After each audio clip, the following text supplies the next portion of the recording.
Hello everyone. आप लोगों का केमिस्ट्री सॉल्वर्स में स्वागत है। आज हम लोग देखेंगे जीओसी और एरोमेटिसिटी का पीवाईक्यू, जो कि जून 2020 से और जून 2024 तक का है। यहाँ पे जून 2024 का फर्स्ट क्वेश्चन है, in the following Dithane the correct statement about acidity of HA and HE protons. यहाँ पे स्टेटमेंट दिया गया है, हमें बताना है करेक्ट स्टेटमेंट। ठीक है, तो बताना क्या है कि एसिडिटी ऑफ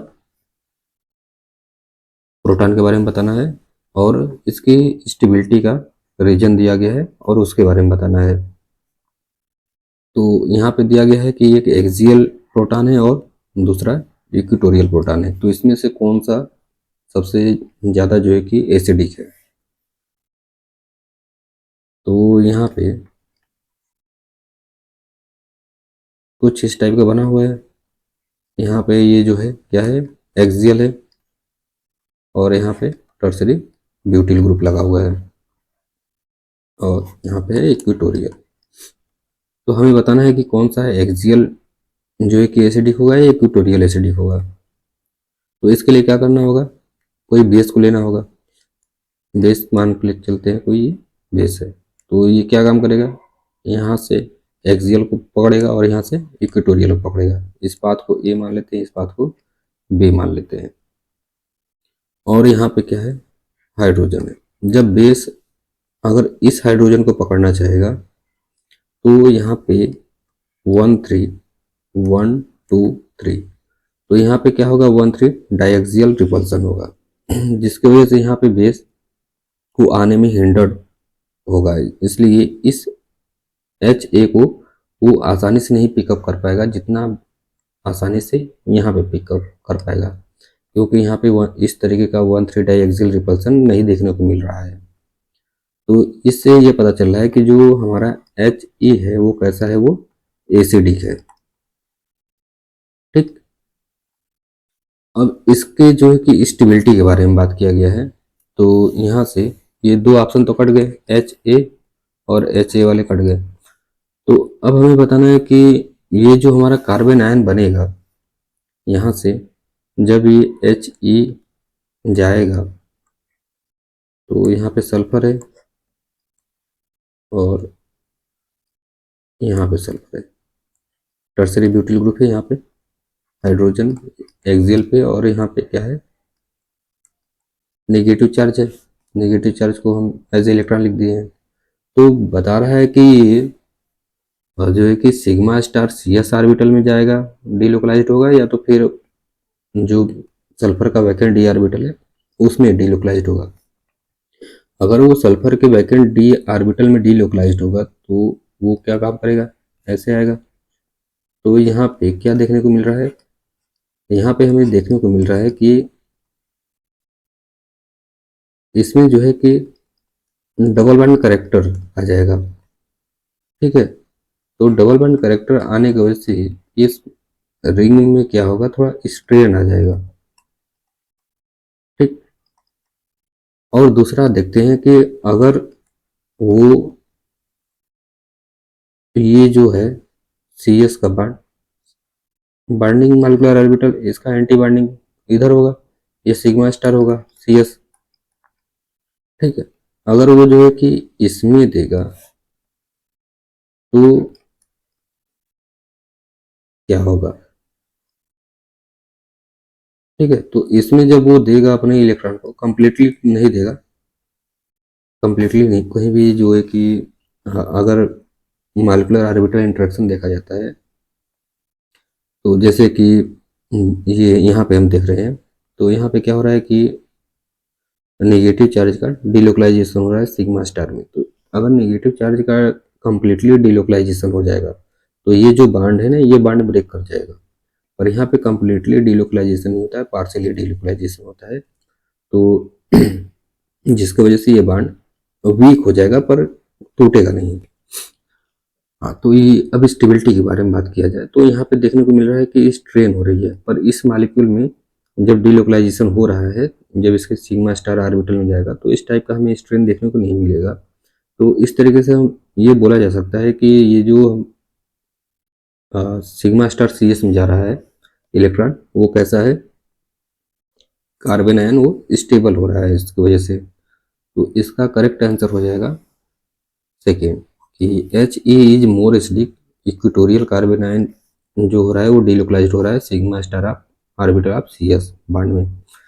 इसमें इसलिए इसको नहीं दिया गया है, मतलब कि अनस्टेबल हो रहा है, क्योंकि यहाँ पे सिग्मा जब वैकेंट डी ऑर्बिटल में जा रहा है सल्फर के, तो यहाँ पे पार्शियली डबल बॉन्ड आ रहा था। यहाँ पे पार्शियली डबल बॉन्ड नहीं आता है, क्योंकि ये सिग्मा स्टार ऑर्बिटल में जा रहा है ना, तो इसमें पार्शियली डबल बॉन्ड आ रहा है, जिसकी वजह से स्ट्रेन आ जाती है मॉलिक्यूल के अंदर, और फिर जिसकी वजह से वो अनस्टेबल हो जाता है। तो इसलिए वो इसको इस तरीके से वो अपने आप को डिलोकलाइज नहीं करता है, वो डिलोकलाइज करता है अपने को इस तरीके से कि सिग्मा स्टार के सी एस में, क्योंकि ये भी उसके पैरेलल है।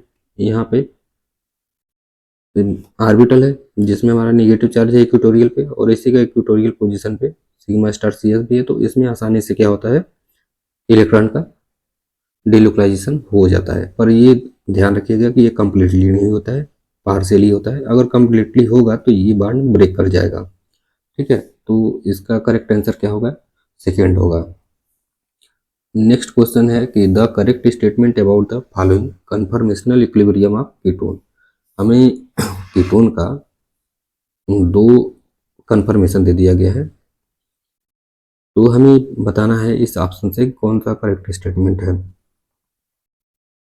तो कह रहा है कि a predominant in DMSO due to opposing dipole interaction. तो इसमें क्या है, कुछ इस टाइप का बना हुआ है। यहाँ पे है डबल बॉन्ड ओ, और यहाँ पे मिथाइल है, और यहाँ पे OH।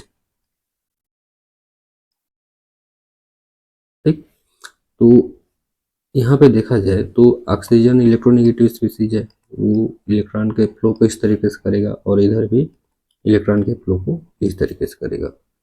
और सेकेंड ऑप्शन में क्या है,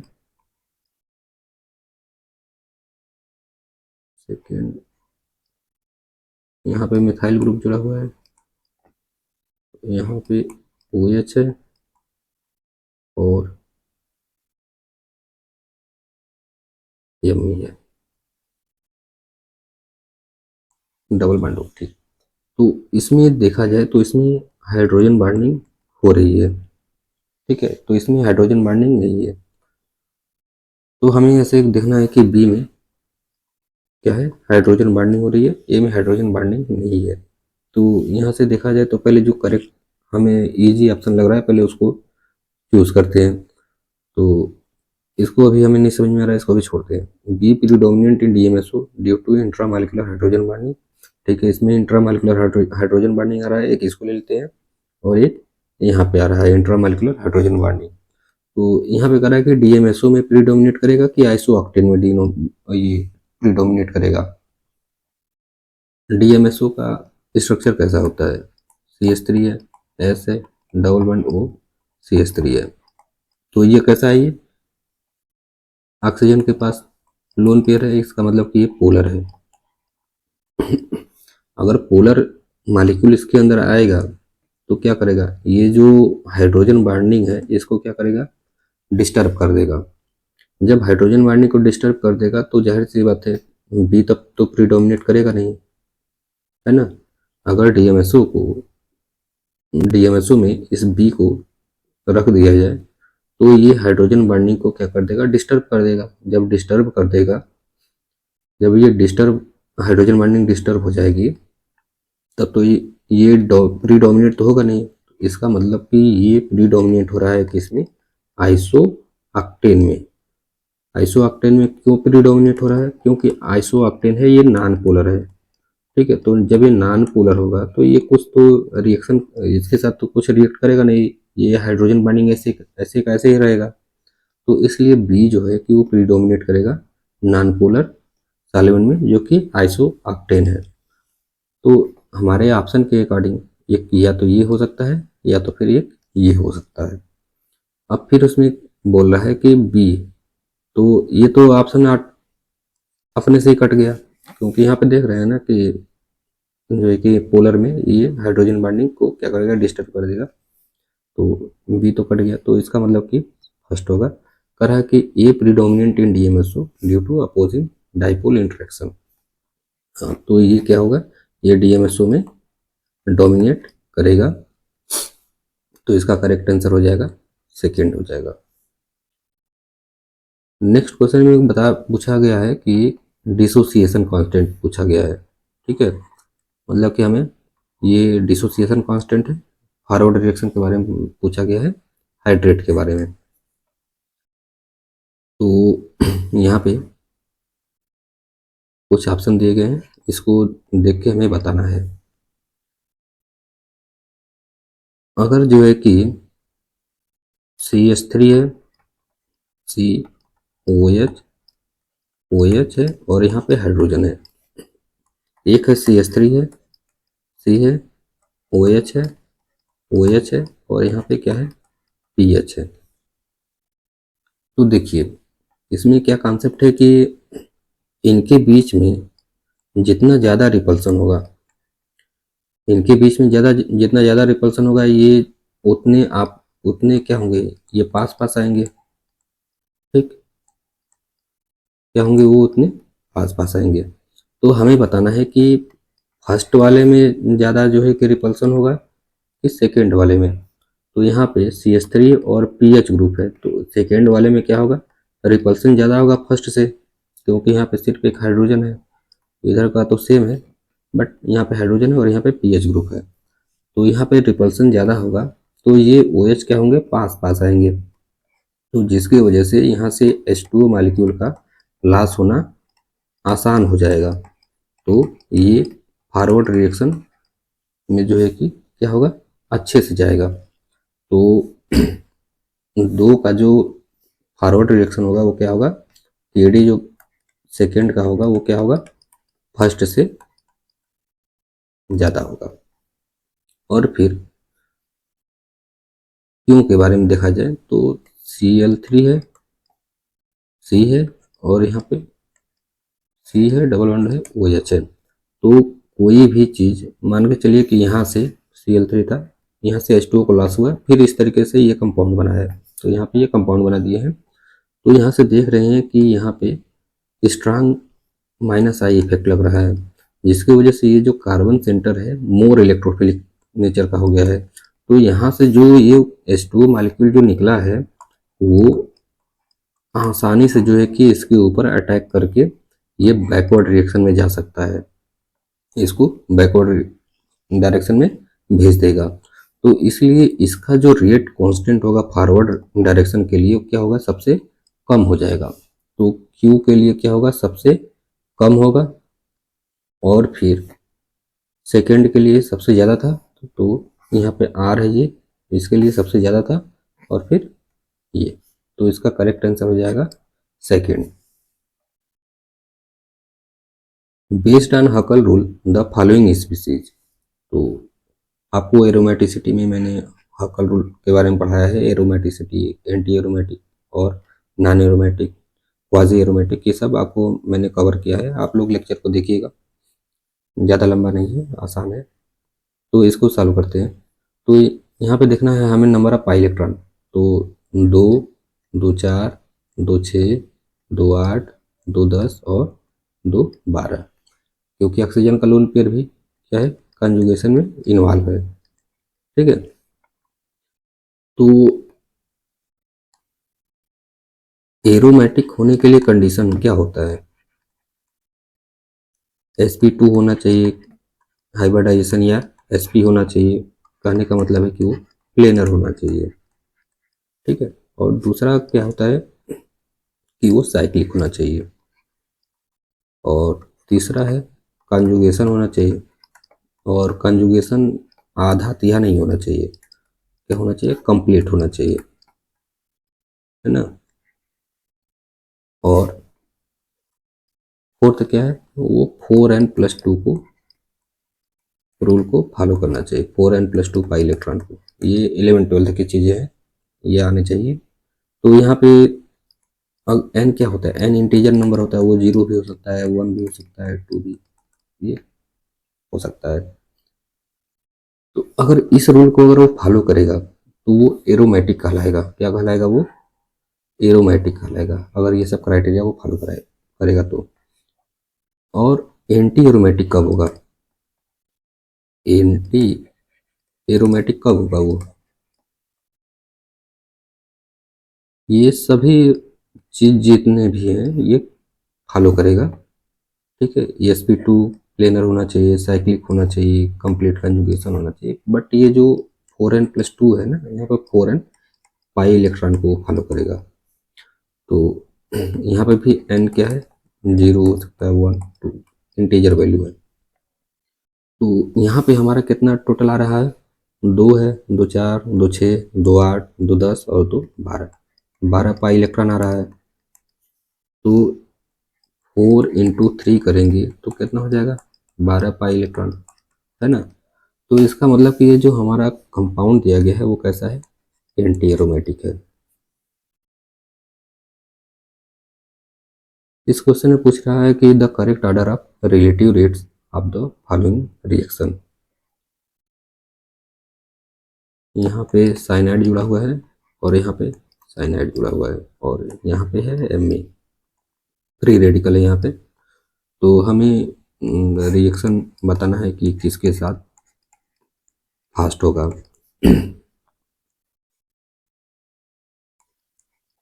C⋯OET है, ठीक है। तो हमें ये बताना है कि किसके साथ रेट जो कांस्टेंट यहाँ पे दिया गया किसके साथ फास्ट होगा। तो यहाँ पे जो फ्री रेडिकल है इसके साथ देखा जाए तो Cn क्या है? ये सब Cn जो है इलेक्ट्रॉन विड्रॉइंग ग्रुप है, ठीक है। और ये भी इलेक्ट्रॉन विड्रॉइंग ग्रुप है। तो ये क्या काम करेगा? यहाँ से इलेक्ट्रॉन डेंसिटी को क्या करेगा? ये सब खींच लेंगे। तो इसको क्या कर देंगे? इलेक्ट्रॉन डेफिशिएंट बना देंगे। क्या बना देंगे? Electron deficient. अगर कोई भी इलेक्ट्रॉन डेफिशिएंट होगा तो वो क्या कोशिश करेगा? कोशिश करेगा वो इलेक्ट्रॉन रिच सेंटर से अटैक करने के लिए ना। वो क्या करेगा? रिएक्ट करेगा किसके साथ? React with electron rich species. तो इसमें से जो हमारे पास दो एग्जाम्पल दिए गए हैं इसमें से कौन सा इलेक्ट्रॉन रिच स्पीसीज है? ये वाला है या ये वाला है?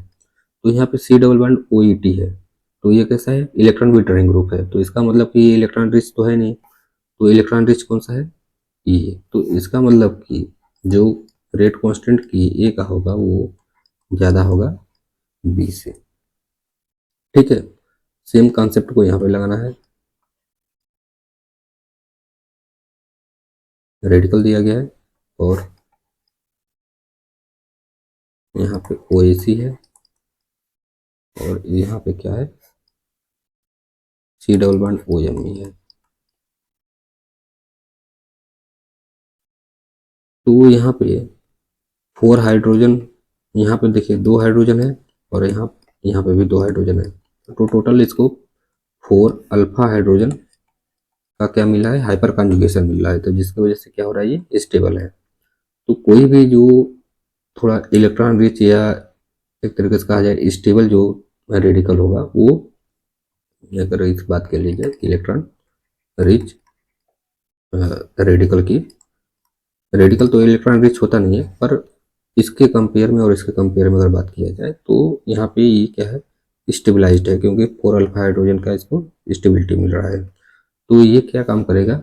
ये इलेक्ट्रॉन डेफिशिएंट सेंटर से अटैक करेगा, ठीक है। क्या करेगा? ये इलेक्ट्रॉन डेफिशिएंट सेंटर से अटैक करेगा। तो इलेक्ट्रॉन डेफिशिएंट इसमें कौन है?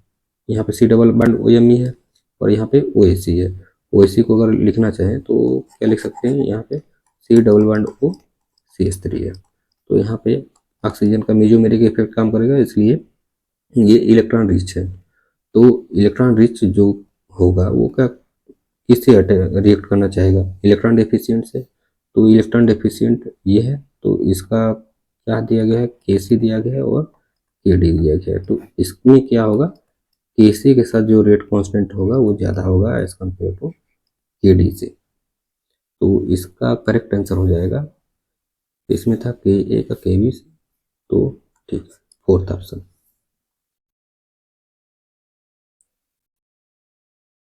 इस क्वेश्चन में पूछ रहा है कि based on the given data, हमें देखिए इसमें दे दिया है, डेटा दिया गया है, इस डेटा के हिसाब से पूछ रहा है कि फर्स्ट ऑर्डर रेट कांस्टेंट है, फॉलोइंग रिएक्शन, करेक्ट स्टेटमेंट बताना है। इस डेटा को देख के हमें बताना है कि स्टेटमेंट इसमें से कौन सा सही है। कह कि chlorine and chlorine inductively stabilise the intermediate carbocation.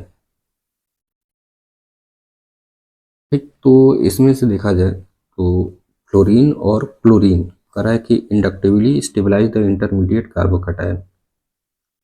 ठीक है, तो अभी इसको पेंडिंग में रखते हैं, अभी समझ में नहीं आ रहा है। अब इसमें बोल रहा है कि chlorine stabilises the intermediate carbocation better than H.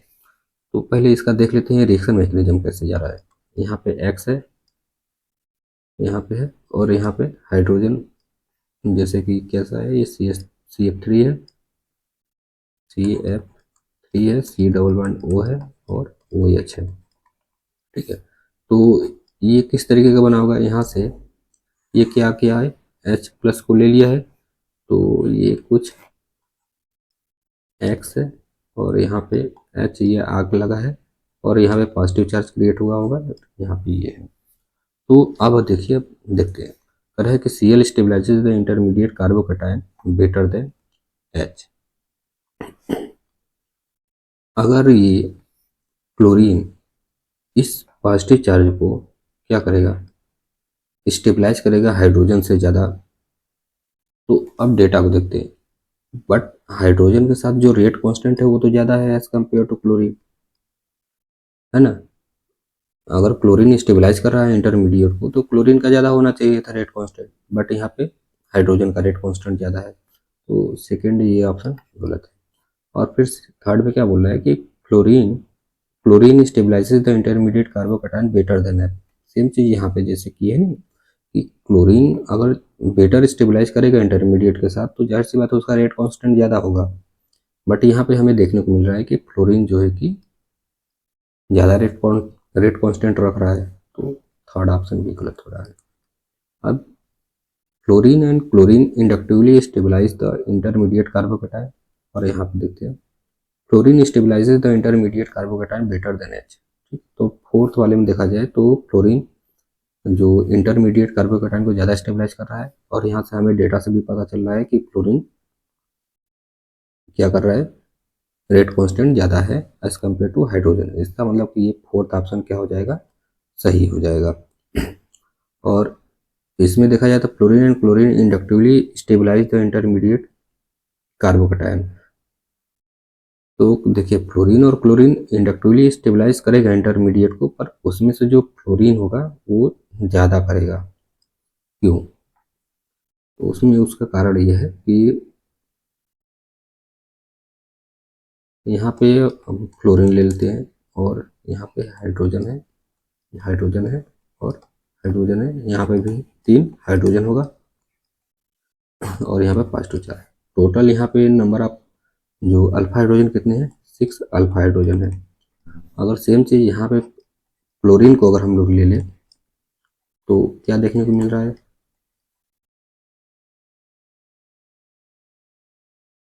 ये बांड जितना आसानी से इसमें वीक, मतलब कि ये बांड जितना आसानी से इसमें टूट जाएगा, इसमें उतना आसानी से टूटेगा नहीं।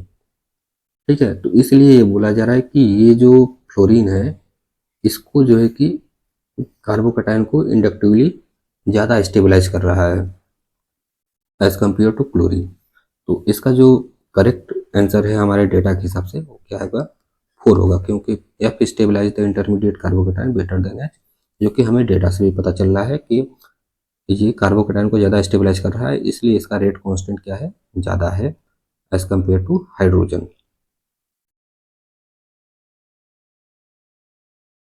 Given that pKa1 pKa2 value of alanine, alanine का दिया गया है pKa1 और pK2, और आइसोइलेक्ट्रिक पॉइंट बताना है pi। तो ये बहुत ईजी है, इसके लिए कुछ नहीं करना होता, जस्ट एवरेज ले लेना होता है pKa1 प्लस pKa2 का क्या करना है, एवरेज ले लेना है, तो इसको 2 से डिवाइड कर देंगे। 2.34 प्लस 9.68 डिवाइड 2 करेंगे तो कितना हो जाएगा, यहाँ पे 12 0 और ये हो जाएगा 9 3 12, ठीक है, बाई 2। तो ये आ रहा है 6.01। तो इसका करेक्ट आंसर हो जाएगा फर्स्ट। अकॉर्डिंग टू हॉकल रूल हमें ये बताना है कि एरोमेटिक है या एंटी एरोमेटिक है। तो अभी हम एक पीछे भी क्वेश्चन चालू किए थे ना, तो उसमें देखे हम लोग, तो यहाँ पे नाइट्रोजन का जो लोन पेयर है वो पार्टिसिपेट करेगा रेजोनेंस में। अगर इससे कोई पूछ दे कि इसका हाइब्रिडाइजेशन कितना होगा, तो ये जो लोन पेयर है ना, तो लोन पेयर को काउंट नहीं करेंगे हाइब्रिडाइजेशन में।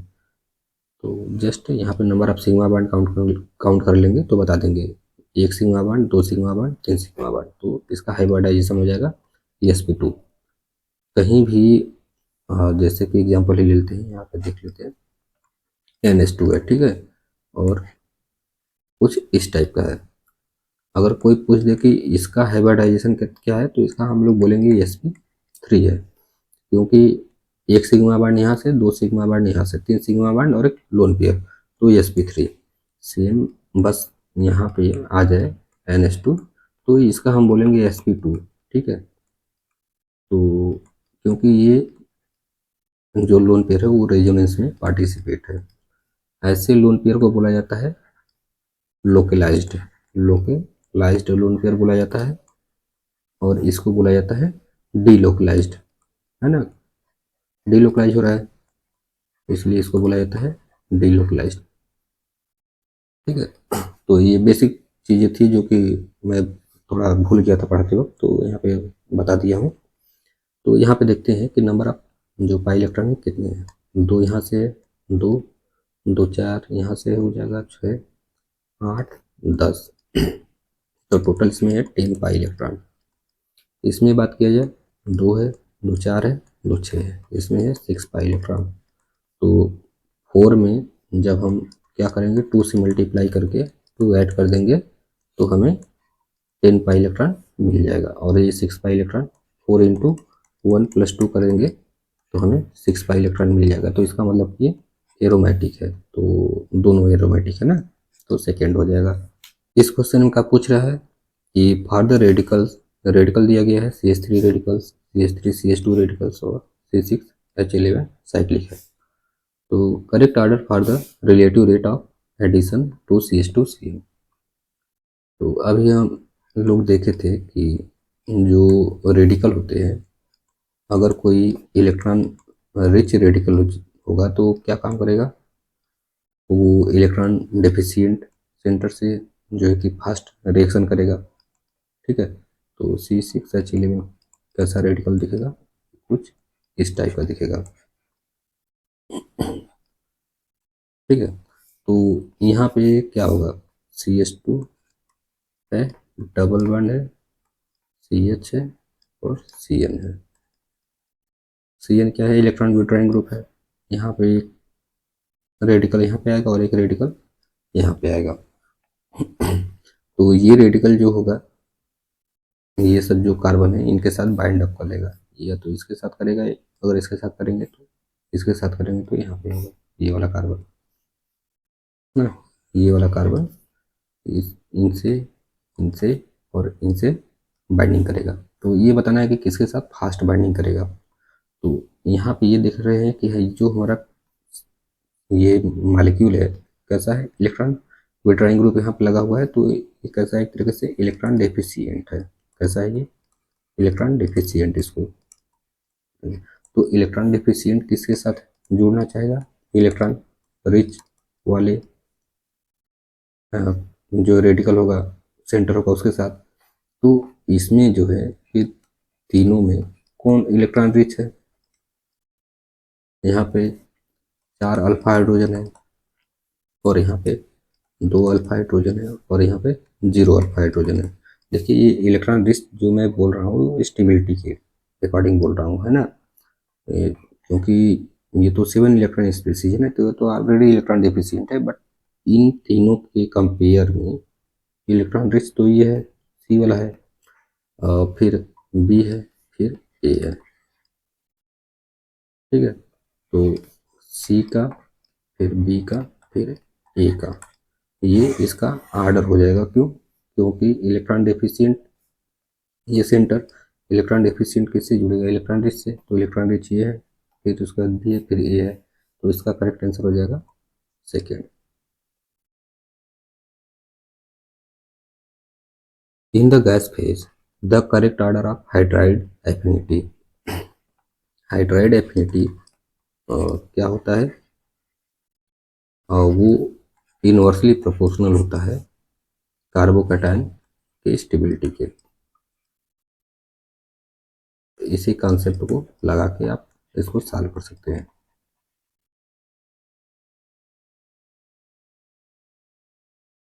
तो कार्बोकैटायन की स्टेबिलिटी कौन सा है? ये देखिए, 2 पाई इलेक्ट्रॉन, 2 पाई इलेक्ट्रॉन, तो टोटल 6 पाई इलेक्ट्रॉन। कहने का मतलब ये क्या है?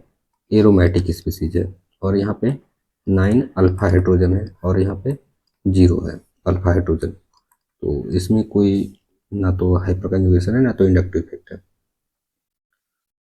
तो इसकी स्टेबिलिटी की अगर बात कर लिया जाए तो ये ज़्यादा स्टेबल है क्योंकि वो एरोमेटिक स्पीसीज है। और फिर बी है, फिर उसके बाद सी है। ये किसका है? स्टेबिलिटी का ऑर्डर है। ठीक। तो हम इसका हाइड्राइड जो एफिनिटी की अगर बात कर लिया जाए, हाइड्राइड एफिनिटी का क्या हो जाएगा? जस्ट इसका रिवर्स कर देंगे क्योंकि इनवर्सली प्रोपोर्शनल है। क्या हो जाएगा? सी का हो जाएगा, फिर बी का, फिर उसके बाद ए का। तो इसका करेक्ट आंसर क्या हो जाएगा? थर्ड हो जाएगा। इस क्वेश्चन में पूछा गया है the correct order for the magnitude of heats of formation of the following structural isomers. तो यहाँ पे आइसोमर्स दिए गए हैं, तो हमें बताना हीट ऑफ फॉर्मेशन। तो हीट ऑफ फॉर्मेशन क्या होता है? जस्ट एक एग्जांपल लेते हैं, CO2। ठीक है। तो 1 मोल CO2 बनने के लिए जितने number of constituent of particle चाहिए होते हैं, उसमें जितना भी एनर्जी रिलीज होता है या फिर एनर्जी हमें देना पड़ता है 1 मोल CO2 बनाने के लिए, तो वो क्या कहलाएगा? CO2 का हीट ऑफ फॉर्मेशन कहलाएगा। ठीक है। तो ये हीट ऑफ फॉर्मेशन का थोड़ा था कि 1 मोल किसी चीज़ को बनाने के लिए जितना एनर्जी रिलीज होती है या एनर्जी देना पड़ता है, वो उसका हीट ऑफ फॉर्मेशन कहलाता है। तो यहाँ पे देखा जाए तो टोटल इसमें कितने स्टेबिलिटी का अगर आर्डर लगाया जाए तो तब से आप लोग बताइए कि स्टेबिलिटी का आर्डर क्या होगा।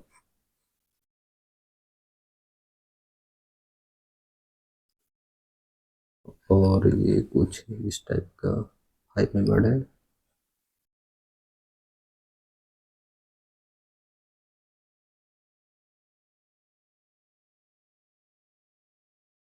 और ये 6 मेंबर्ड बना और फिर यहाँ से कुछ इस टाइप का है।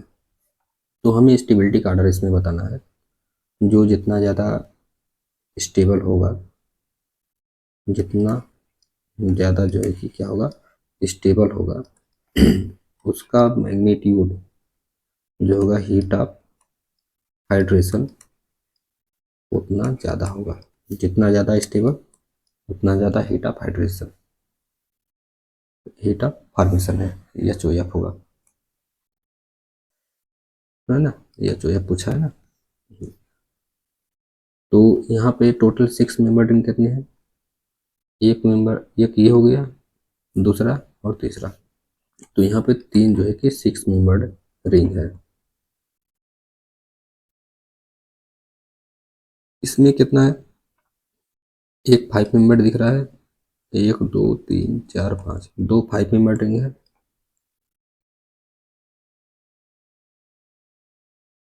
और एक 6 मेंबर्ड रिंग है। इसमें क्या है? इसमें 2 6 दिख रहे हैं, 2 6 मेंबर्ड रिंग, और इसमें एक 5 मेंबर्ड रिंग, है ना?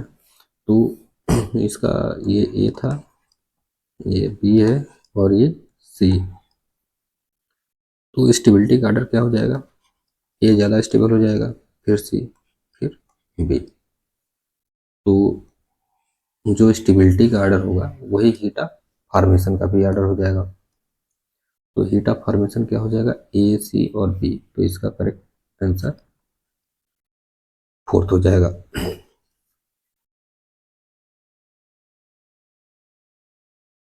इस क्वेश्चन में पूछा गया है the pK value for the following compound. PK value के बारे में हमें बताना है। तो ये कुछ इस टाइप का है। ऐसे सेंटर को, जो ये CH2 ग्रुप होता है, इसके बगल में कार्बोनिल सेंटर होता है, इसको बोला जाता है एक्टिव मिथाइलिन ग्रुप। यहाँ पे जो हाइड्रोजन होते हैं वो बहुत ही ज़्यादा एसिडिक होते हैं। ठीक है। तो यहाँ से जब हाइड्रोजन आयन को निकाला जाएगा, एसिडिक होते हैं तो H+ हो जा सकते हैं आसानी से। तो यहाँ पे क्या आ जाएगा, निगेटिव चार्ज आएगा। तो ये निगेटिव चार्ज क्या होता है, आराम से डिलोकलाइज हो सकता है। ठीक है। तो और इसमें क्या है, ओ OMe है, और यहाँ पे है डबल बॉन्ड OMe। अगर यहाँ से निगेटिव चार्ज जाएगा तो ये भी कुछ इस टाइप का करेगा, है ना।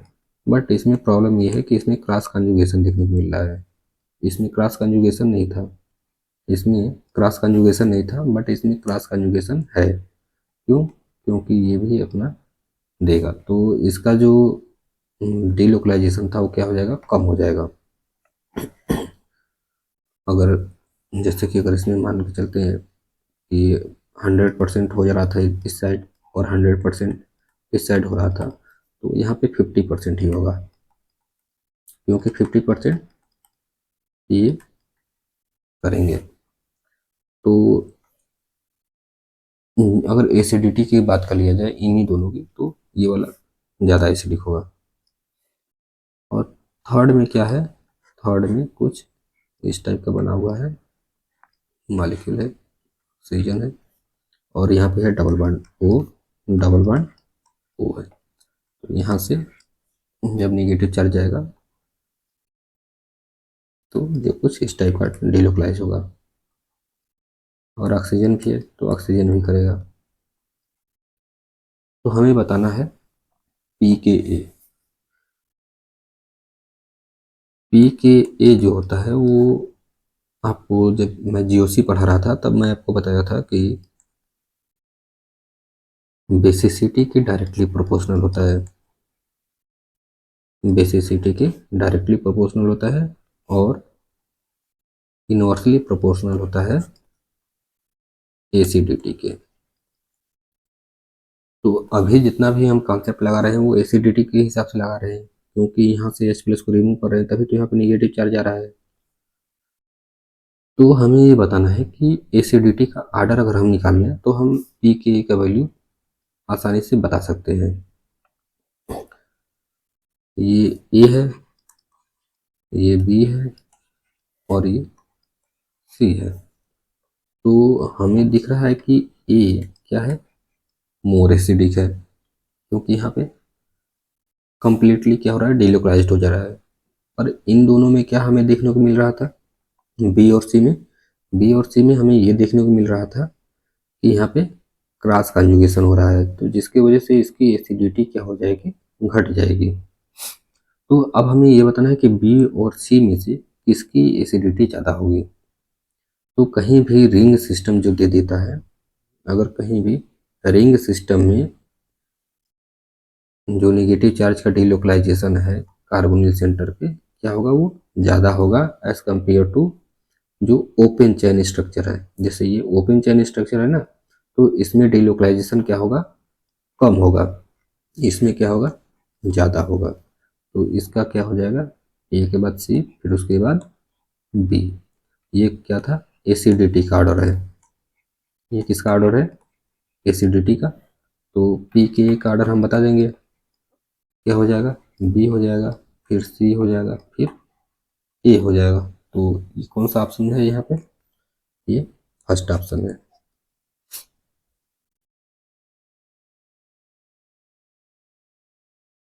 इस क्वेश्चन में पूछा गया है द करेक्ट मैच, हमें मैच करना है बॉन्ड डिसोसिएशन एनर्जी के बारे में। ये सी एच बॉन्ड के बारे में पूछा गया है, बॉन्ड डिसोसिएशन एनर्जी, और मैच करना है, ठीक है। तो यहाँ पे अगर देखा जाए तो इसको बना लेते हैं, आसान है, चलेगा। तो यहाँ पे क्या होगा, हाइब्रिडाइजेशन की बात किया जाए तो ये कैसा है, sp3 है। हाइब्रिडाइजेशन की बात इसलिए कर रहे हैं क्योंकि जितना ज़्यादा जो है कि s कैरेक्टर होगा, वो जो हाइड्रोजन होगा उतना टाइटली बाउंड होगा। क्या होगा, टाइटली बाउंड होगा, तो उसको तोड़ना क्या होगा, उतना मुश्किल होगा, ठीक है। तो ये सब मैं आपको जियोसिक लेक्चर में और एरोमेटिसिटी दोनों एक साथ पढ़ाए हैं, तो उसमें आप देख सकते हैं। E triple bond C H है। तो यहाँ पे क्या है, हाइब्रिडाइजेशन, sp हाइब्रिडाइजेशन है, और यहाँ पे sp3 है, और यहाँ पे क्या है, sp2 है। तो s कैरेक्टर की बात किया जाए तो यहाँ पे 33 नहीं होगा ना, 25% होगा, और यहाँ पे भी 25% होगा, और यहाँ पे क्या होगा, 33% के अप्रॉक्स में होगा। ये एस कैरेक्टर के बारे में बात कर रहा हूँ ना, और यहाँ पे क्या होगा, 50%। तो जो परसेंटेज एस कैरेक्टर होता है वो क्या होता है, डायरेक्टली प्रोपोर्शनल होता है थीटा के, और डायरेक्टली प्रोपोर्शनल होता है इलेक्ट्रोनेगेटिव के। तो जाहिर सी बात है कि जहाँ पे परसेंटेज एस कैरेक्टर ज़्यादा, यहाँ पे कितना है, 50% है। तो ये जो सेंटर होगा मोर इलेक्ट्रोनेगेटिव होगा। तो मोर इलेक्ट्रोनेगेटिव होने की वजह से क्या होगा कि यहाँ पे जो बॉन्ड में इलेक्ट्रॉन होगा वो क्या होगा, टाइटली बाउंड होगा, इनको तोड़ना क्या होगा, डिफिकल्ट होगा। तो इसलिए इसका जो बॉन्ड डिसोसिएशन एनर्जी होगा वो सबसे ज़्यादा होगा। तो इसमें सबसे ज़्यादा किसका है, कितना दिया है, 132। तो 132 ये हो जाएगा, जो कि ऑप्शन नंबर है थर्ड है।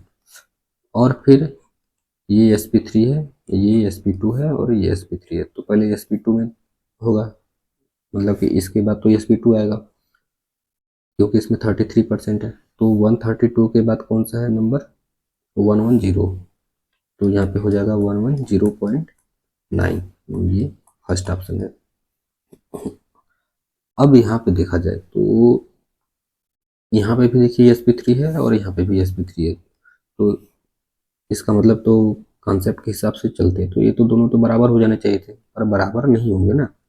इसका बराबर नहीं होने का कारण ये है कि यहाँ का जो एंगल है, जो इन साइड का एंगल है वो थीटा, और यहाँ का जो एंगल इन साइड का है वो थीटा, थीटा 1 मान लेते हैं, और वह थीटा है। तो अगर एंगल अंदर का थीटा जो है कि कम है, तो बाहर का एंगल बढ़ जाएगा ना। ये बाहर का जो है कि φ2 मान लेते हैं, तो क्या होगा, अगर थीटा अगर इधर का कम है तो जाहिर सी बात है बाहर का एंगल बढ़ेगा। जब बाहर का एंगल बढ़ेगा तो परसेंटेज एस करेक्टर भी तो बढ़ेगा ना। तो परसेंटेज एस करेक्टर बढ़ेगा तो सेम कॉन्सेप्ट यही है कि वहाँ पे भी इलेक्ट्रोनिगेटिविटी बढ़ जाएगी। और यहाँ पे देखा जाए तो θ1, यहाँ पे इन दोनों के अंदर का अगर एंगल का वो किया जाए, क्या कंपेरिजन किया जाए, तो θ1 क्या है, ज़्यादा है थीटा थीटा वो थीटा से। और तो अगर यहाँ पे जो, अगर वहाँ φ1 ले लिए या φ2 ले लेते हैं, तो जो φ1 है वो क्या हुआ, φ2 से ज़्यादा हो जाएगा। तो इसमें जो परसेंटेज एस करेक्टर क्या हो जाएगा, ज़्यादा हो जाएगा।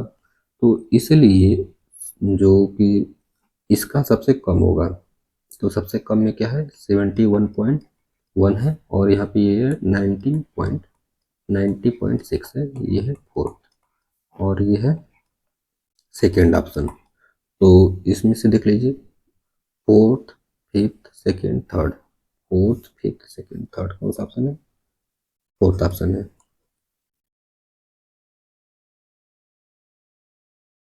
The molecular orbital involve in the interaction of oxine son below with a base.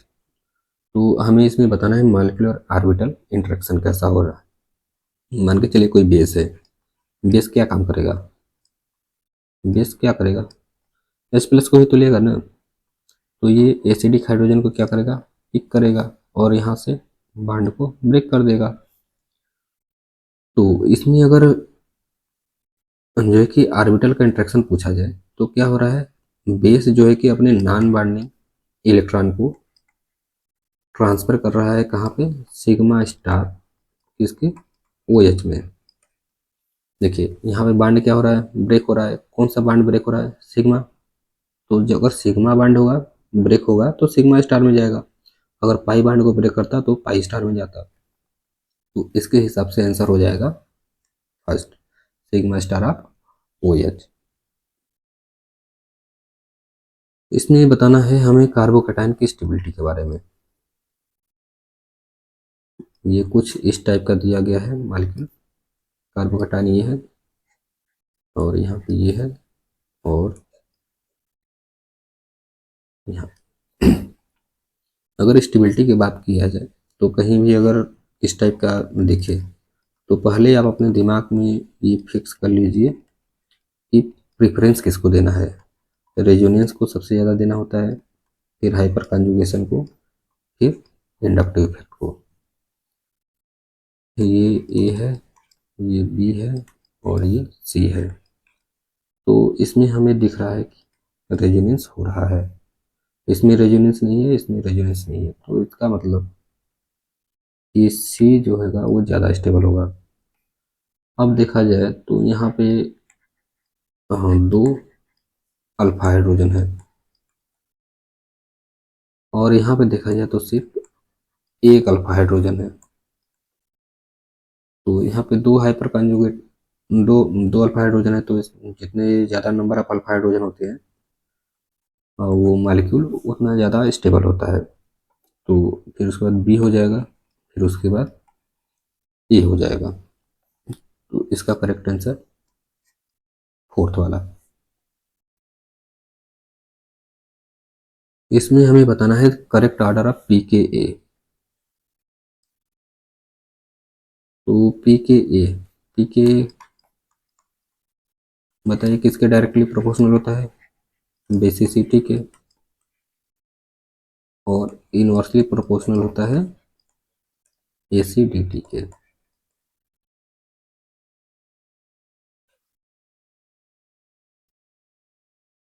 P के ए निकलना है एसिडिटी के हिसाब से, देख लेते हैं। अगर यहाँ से H प्लस को रिमूव करेंगे तो यहाँ पे नेगेटिव चार्ज आएगा। सेम चीज़ यहाँ पे कर लेते हैं, तो यहाँ पे भी नेगेटिव चार्ज जनरेट कर देंगे और यहाँ पे भी नेगेटिव चार्ज जनरेट कर देंगे। ए है, बी है और सी है। तो यहाँ से देख रहे हैं कि ये 4 पाई इलेक्ट्रॉन सिस्टम है, ये 6 पाई इलेक्ट्रॉन सिस्टम बन रहा है और ये 8 पाई इलेक्ट्रॉन सिस्टम बन रहा है। दो, ये दो, दो चार, दो छः। तो ये क्या हो गया, एरोमेटिक हो गया, ये एंटी एरोमेटिक हो गया और ये कैसा हो गया, ये भी एंटी एरोमेटिक हो गया। तो स्टेबिलिटी की, अगर स्टेबिलिटी की बात किया जाए तो सबसे ज़्यादा स्टेबल कौन सा होता है, एरोमेटिक होता है, तो बी हो जाएगा। अब ये दोनों एंटी एरोमेटिक है, इनमें कैसे कॉन्सेप्ट लगाया जाए। तो अगर जो है कि दोनों एंटी एरोमेटिक हो रहे हैं तो जिनका जो है कि रिंग छोटा रहेगा, जैसे ये 3 मेंबर रिंग है और ये 7 मेंबर रिंग है, तो जितना ज़्यादा बड़ा रिंग वो उतना स्टेबल। कॉन्सेप्ट यही है कि जितना ज़्यादा बड़ा रिंग उतना वो स्टेबल। तो फिर उसके बाद ये हो गया हमारा स्टेबिलिटी का आर्डर है, और यही जो है कि हमारा एसिडिटी का भी आर्डर है। क्या है, एसिडिटी का ऑर्डर। क्योंकि एस प्लस निकलने के बाद ही तो स्टेबल हो रहा है ना, तो इसलिए वो एसिडिटी का आर्डर हो गया। तो पी के एक आर्डर क्या हो जाएगा, ए का ज़्यादा हो जाएगा, फिर सी का, फिर बी का। तो ऐसा ऑप्शन कहाँ पे देखने को मिल रहा है, ये है।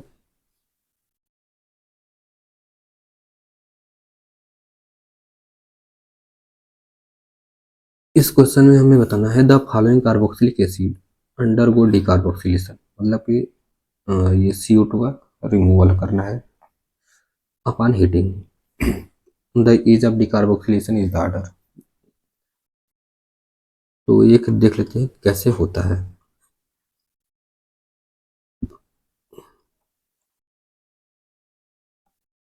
सी डबल बॉन्ड ओ है, ओ है, ये अच्छा है। जब इसको हीट करेंगे तो क्या करेगा, यहाँ से ऐसे ब्रेक करेगा, यहाँ पे जाएगा, यहाँ पे, और ये यहाँ पे। तो ये कुछ इस टाइप का कार्बन आयन जनरेट कर लेगा,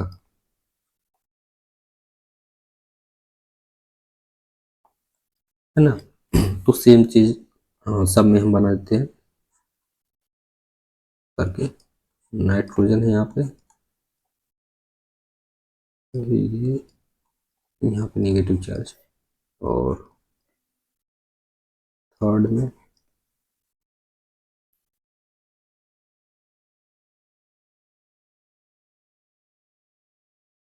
नाइट्रोजन हाइड्रोजन है, और यहाँ पे नेगेटिव चार्ज है। तो इसमें हमें बताना है कि ये जो नेगेटिव चार्ज है इसमें स्टेबल किसमें सबसे ज़्यादा है। देखिए, जिसमें सबसे ज़्यादा स्टेबल नेगेटिव चार्ज बनेगा वही आसानी से डिकार्बोक्सिलेशन करेगा। तो यहाँ पे नाइट्रोजन का क्या लग रहा है, माइनस आई इफेक्ट लग रहा है, ठीक है। यहाँ पे भी नाइट्रोजन का माइनस आई इफेक्ट लग रहा है। माइनस आई इफेक्ट क्या होता है, डिस्टेंस के ऊपर डिपेंड करता है। और यहाँ पे बेंजीन रिंग है, बेंजीन रिंग भी क्या करता है, माइनस आई इफेक्ट लगाता है, तो ये इधर से भी इलेक्ट्रॉन को खींच रहा है। तो इसका मतलब कि यहाँ पे जो नेगेटिव चार्ज है वो क्या हो रहा है, ज़्यादा स्टेबलाइज हो रहा है। सी है ये बी है, और ये ए है। क्योंकि नाइट्रोजन यहाँ पे जो नेगेटिव चार्ज है सिर्फ एक जगह से स्टेबलाइज हो रहा है, और यहाँ पे जो नेगेटिव चार्ज है वो दो जगह से स्टेबलाइज हो रहा है, इसलिए जो है कि सी ज़्यादा होगा बी से। और यहाँ पे दोनों जगह तो कार्बन कार्बन ही है, तो वो सबसे लीस्ट हो जाएगा। तो इसका यही ऑर्डर होगा डिकार्बोक्सिलेशन का, क्योंकि बेंजीन रिंग यहाँ से माइनस आई इफेक्ट लगाएगा अपना, और नाइट्रोजन भी लगाएगा, पर नाइट्रोजन यहाँ पे मतलब कि दूर पे है, यहाँ पे नाइट्रोजन क्या था, पास में था, और यहाँ पे दो साइड से लग रहा है, इसलिए ये ज़्यादा स्टेबल है एज कम्पेयर टू इससे। तो इसका करेक्ट आंसर हो जाएगा CBA। तो थैंक यू। आपको कैसा लगा ये सेशन, आप ज़रूर बताइएगा और कमेंट करिएगा। और कोई आपको क्वेरी वगैरह हो तो प्लीज़ आप लोग कमेंट करिएगा, ठीक। Thank you.